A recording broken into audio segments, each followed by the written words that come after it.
L'Espadon, en maquette et produits dérivés. Jacobs, le créateur. Tous les passionnés de Blake et Mortimer ont rêvé de voir Jacobs jouer avec sa maquette de l'Espadon, et surtout de se glisser au-dessus de son épaule quand il dessinait. Aujourd'hui, il est possible de se reconstituer une escadrille d'Espadons grâce aux figurines qui furent commercialisées. Et, pour voir ces dessins, il faut se plonger dans les archives. Un tableau. Surgissant du ciel, on imagine le Golden Rocket au loin dans ce tableau. Le peintre, Jacques Van Melkebeek, aida Jacobs, pris par Tintin, à ancrer les 18 premières planches de Blake et Mortimer. Pour la publication en album, Jacobs refit ses planches. Des maquettes.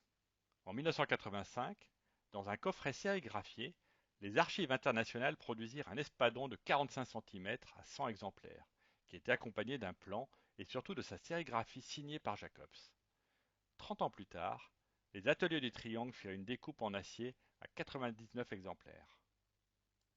Un hommage sur bois.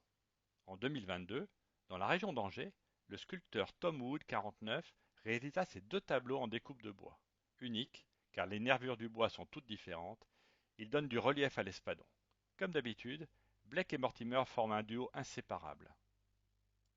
Des marbres et tableaux. Marbre vieilli, tableau en bois, talisman en chêne, haute toilette, Akimov a enchaîné les productions à très petit tirage, environ 30 exemplaires de chacun, sur des supports variés, afin de mettre en avant les images de Blake et Mortimer. L'univers de l'Espadon s'y décline quasiment à l'infini. Un dérivé sur film.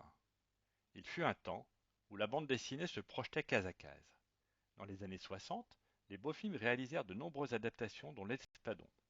En 35 mm, l'image était projetée pour s'agrandir. Elle faisait la joie des moments de récréation des écoliers. Il est encore possible de trouver de nos jours des projecteurs adaptés. Des dérivés en photo. Indispensable au travail de Jacobs, il commençait par réaliser des maquettes sorties de son imagination. Tel un Jules Verne des temps modernes, il a créé un nombre incroyable de machines innovantes. Dans ses bandes dessinées, il parvenait à se projeter dans tous les espaces-temps. Des dérivés sur papier. Beaucoup de marques ont voulu s'approprier un peu de la notoriété de l'Espadon. Très tôt, c'est Gridon qui imprima son buvard mettant en avant le SX1. Jacobs donna aussi son aval à Ted Benoît pour la réalisation d'une publicité pour CCM Micro. De nouveau, la formation d'attaque apparaît. En 2006, Informex fait une carte de vœux et une sérigraphie à très petit tirage. Des dérivés à la boutonnière. Très à la mode dans les années 80 et 90, des pins et porte-clés furent produits par Corner. Certains collectionnent aussi les PLV qui leur servaient de support. Avoir un espadon sur sa veste était un signe d'identification des fans les plus fervents. Des projets de dérivés et réalisations. Dans les années 80, Jacobs tournait la page du Lombard. Il fourmillait de projets avec les éditions Blake et Mortimer ou les archives internationales de Gilles Ziller. Celui-ci proposa un projet d'intégrale de l'Espadon que valida Jacobs en le signant.